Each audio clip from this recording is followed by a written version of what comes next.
now turn aside and see this great sight, why the bush is not burnt. And when the Lord saw that he turned aside to see, God called unto him out of the midst of the bush and said, Moses, Moses. And he said, Here am I.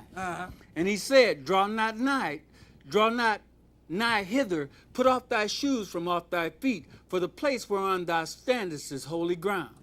Moreover, he said, I am the God of thy father, the God of Abraham, the God of Isaac, and the God of Jacob. And Moses hid his face, for he was afraid to look upon God. So now, but it said an angel appeared unto Moses. That's what it said. Then the angel appeared unto Moses, right? Yes, and he's talking about I am the God of thy fathers and all of that. Now, this is the Lord, but he is operating by the hand of the angel here. Because it said an angel appeared unto Moses. Let's go and look at it again. Let's go to the New Testament this time and look at it. Let's go to Acts chapter 7. The Lord operates by the hand of angel. We understand it's the Lord's operation, but he does it all by the hand of the angel. He do it by the hand of the good spirit, or he do it by the hand of the evil spirit. Yes, sir. Depending on what purpose that he is intending to accomplish. Let's go now to Acts chapter 7, and we'll begin reading at verse 30. So we just read in Exodus where it said an angel of the Lord appeared unto flame and spoke unto Moses.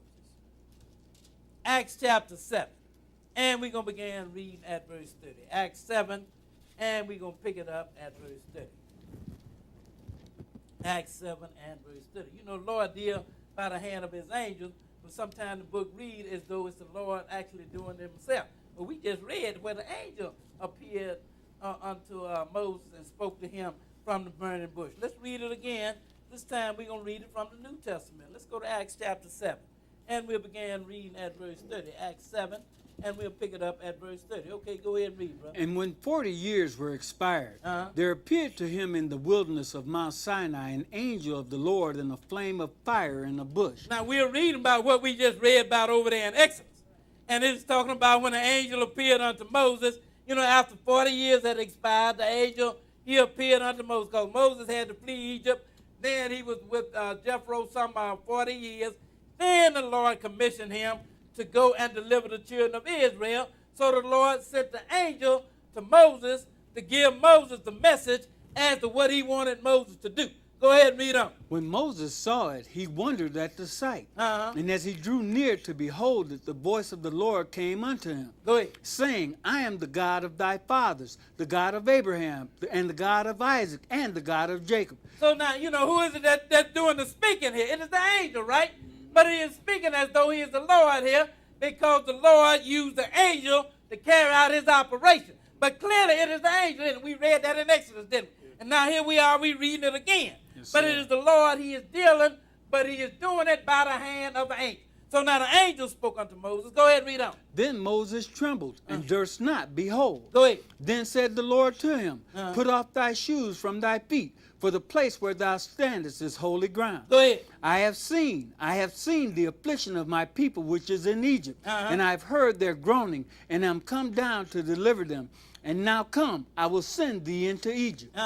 This Moses whom they refused, saying, Who made thee a ruler and a judge? The same did God send to be a ruler and a deliverer by the hand of the angel which appeared to him in the bush. By the hand of who? By the hand of the angel that appeared unto him in the bush, sir. right? So, God, it's God's operation, but nevertheless, he is doing it by the hand of an angel. In this case, it is the good spirit that he's operating by. Let's go now to let's go to Judges chapter 2, and we'll begin reading at verse 1. Show it to you again. Judges chapter 2, and we'll begin reading at verse 1. Judges 2 and 1. 2 and 1. Lord just give a commandment to his angel, and the angel carried out the commandment. Sir. So it is the Lord's operation, but he is doing it by the hand of the angel, because that is how God operates. Let's start reading here at Judges chapter 2, and we'll begin reading at verse 1. Judges 2, and we will pick it up at verse 1. 2 and 1. 2 and 1. Okay, go ahead and read. And an angel of the Lord came up from Gilgal to Bochim. Notice what it said, an angel of the Lord, it said, didn't it? came up from Gilgal unto Bochim. Go ahead and read. and said, Uh-huh. I made you to go up out of Egypt, And the angel said, I made you to go up out of Egypt. Go ahead and read on. and have brought you unto the land which I swear unto your fathers. Uh-huh. And I said, I will never break my covenant with you. But now who is it that's speaking here? It said the angel of the Lord. That is the one doing the speaking here. And he said, I brought you up out of Egypt. Go ahead and read on. And you shall make no league with the inhabitants of this land. Uh-huh. You shall throw down their altars, but ye have not obeyed my voice. And the angel said, and you shall throw down their altars, but you have not obeyed my voice. Because when this angel speaks, it is just like the Lord himself is speaking. And I'm going to show you that in a minute. Go ahead and read a little bit. Why have you done this? Uh-huh. Wherefore I also said, I will not drive them out from before you. Go ahead. But they shall be as thorns in your sides, and their God shall be a snare unto you. Uh-huh. And it came to pass, when the angel of the Lord spake these words unto all the children of Israel, that the people lifted up their voice and wept. So again, just letting you know this is the angel that's doing the speaking. But the angel is speaking as though he is the Lord here. Now he said, and the angel, and when the angel of the Lord spake these words unto all the children of Israel, they lifted up their voice and they wept. Go ahead and read. And they called the name of that place Bochim, Uh-huh. and they sacrificed there unto the Lord. Now, let's go over to Exodus chapter 23 now. Exodus chapter 23. And we will begin reading at verse 20. Exodus 23. And we're going to pick it up at verse 20. 23 and verse 20. Lord, give these angels commandments, and they do exactly as they are told. Yes, sir. You understand? The Lord don't have to do this with his own hand. He just gives the commandment, and they carry out the commandment. That is what they do. They just obey the commandment of the Lord. Let's go to Exodus chapter 23, and we'll begin reading at verse 20. 23 and 20. Okay? Go ahead and read. Behold, I send an angel before thee to keep thee in the way. That's the Lord here. He's saying to Israel, he said, I sent an angel before you. And this angel, he's going to keep you in the way. In other words, do whatever he tells you to do. Because I am telling him that the commandment that he have, it came from me.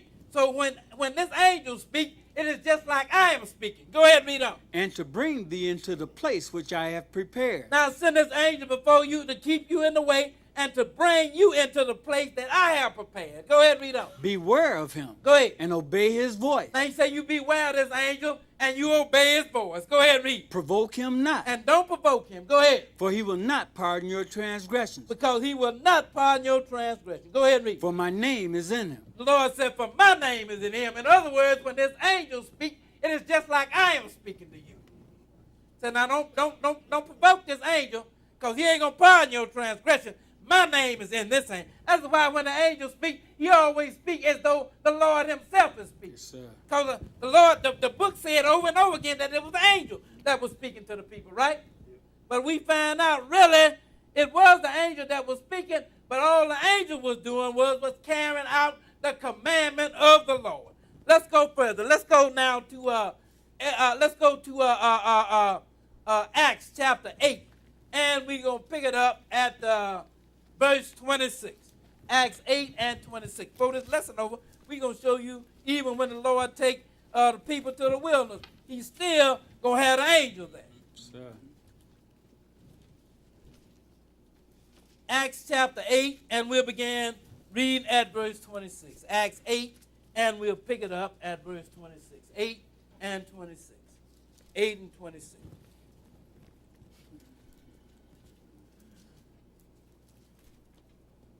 Okay. Go ahead and read.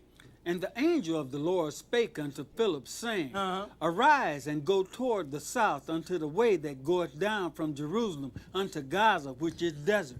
Now it said the angel of the Lord spake unto Philip. You know, like we read earlier, where the Lord says, angels, they are ministering spirits that sent forth to minister unto them that shall be heirs to salvation, right? Well, then the Lord have a man here that he want to get salvation, and the Lord is going to use first the angel and send him to Philip, and then have Philip go tell a man what it is that he needs to know and what it is that he needs to do in order to be saved. Go ahead and read a little bit more. And he arose and went, And behold, a man of Ethiopia, an eunuch of great authority under Candace, queen of the